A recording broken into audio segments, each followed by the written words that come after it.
Hello बच्चों, तो आज हम लोग शक्ली कुवत का दूसरा वीडियो शूट कर रहे हैं। क्या टॉपिक का नाम है? केपलर का कानून। ठीक है, तो केपलर का कानून किस टॉपिक को रिलेटेड करता है? तो केपलर का पहला कानून जो है आपको मदार के बारे में बताता है। केपलर का दूसरा कानून रकबे के बारे में बताता है और तीसरा कानून जो है वक्त के बारे में बताता है कि अगर कोई सैयारा सूरज के चारों तरफ घूमने के लिए कितना वक्त लेगा, वो केपलर के तीसरे कानून से मिलता है। तो हमें केपलर का कानून स्टार्ट करने से पहले सबसे पहले क्या देखना पड़ेगा? बेजवी मदार किसे कहते हैं। ठीक है, तो बेजवी जो शक्ल होती है वो किससे बनता है? तो मखरूत से बनता है। अब मखरूत यानी कोन। ठीक है, तो मखरूत इस तरह से होता है। अगर इस मखरूत को हम लोग क्या करेंगे, अगर सीधा कट करते हैं तो ये क्या बनेगा? इस तरह से कट करोगे तो ये कौन से शक्ल में आएगा? तो दायरे के शक्ल में आएगा। कौन से शक्ल में?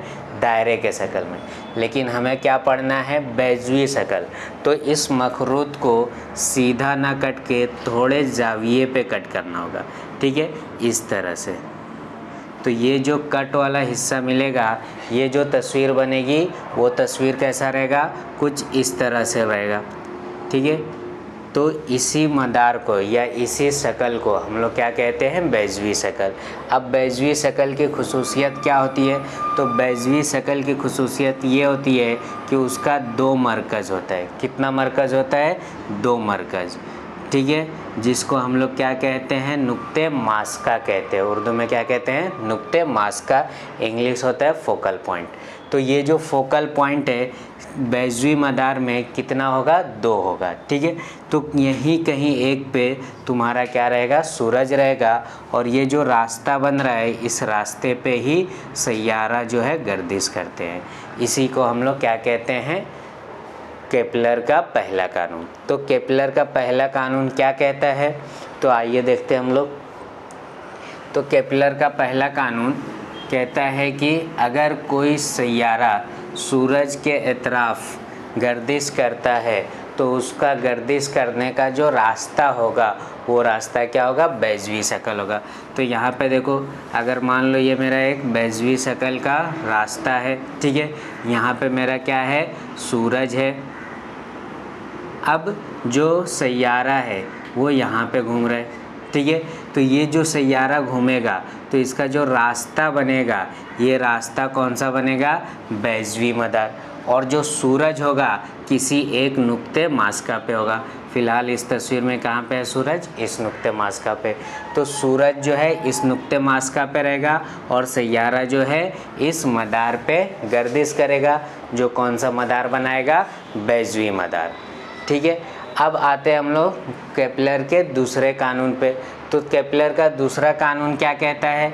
तो केपलर का दूसरा कानून कहता है कि रकबे के मुताबिक अगर मान लो मेरा सैयारा एक इक्वल इंटरवल ऑफ टाइम यानी मसावी वक्त में जो रकबा तय करेगा वो हर जगह पे क्या होगा? इक्वल मिलेगा। जैसे यहाँ पे हमारा क्या है? सूरज है।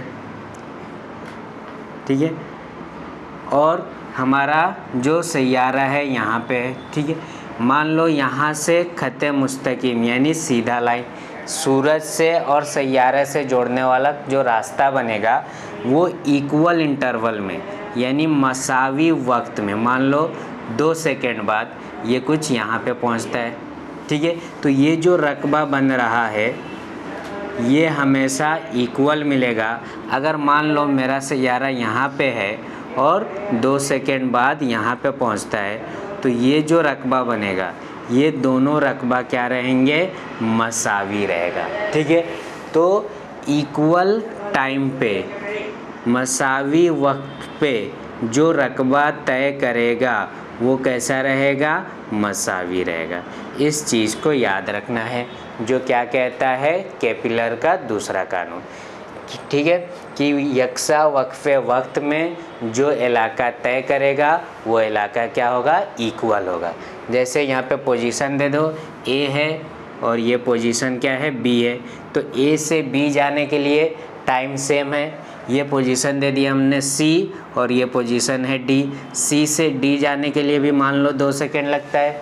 तो इसके बीच में जो रकबा तय होगा, फिर इसके बीच में जो रकबा तय होगा, इसी तरह मान लो ई है और एफ है, इसके बीच में जो रकबा बन रहा है, ये तीनों रकबा क्या होंगे, एक दूसरे के बराबर होंगे। इसी को कहते हैं केपलर का दूसरा कानून।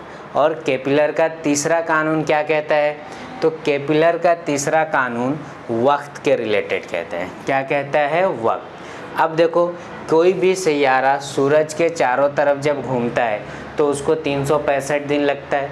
तो वो जो 365 दिन लगता है वो किस तरह से कैलकुलेट किया जा सकता है, जमा किया जा सकता है।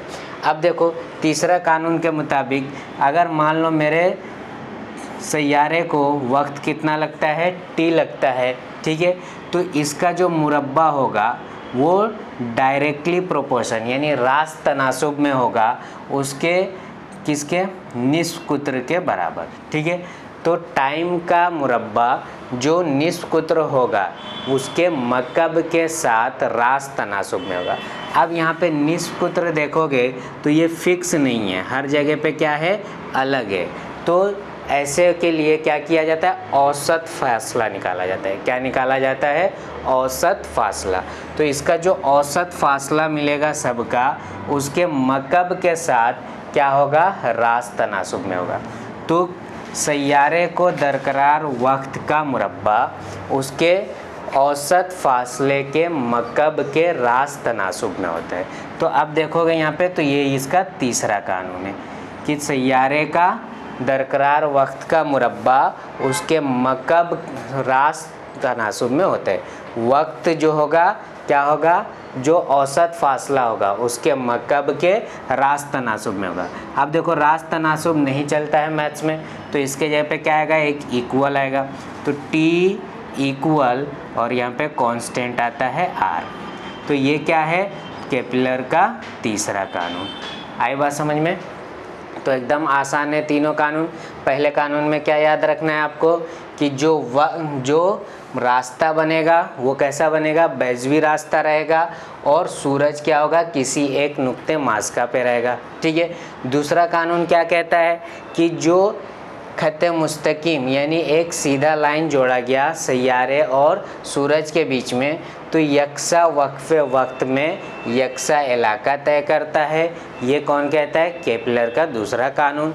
और तीसरा कानून क्या कहता है कि जो सैयारे को दरकरार वक्त का मुरब्बा उसके औसत फासले के रास्त तनासुब में होगा। और कौन सा क्यूब रहेगा, तो ये किस में रहेगा, मकब में। तो टाइम का स्क्वायर औसत फासले के मकब के साथ रास्त तनासुब में होता है। टी स्क्वायर इक्वल्स टू के आर क्यूब।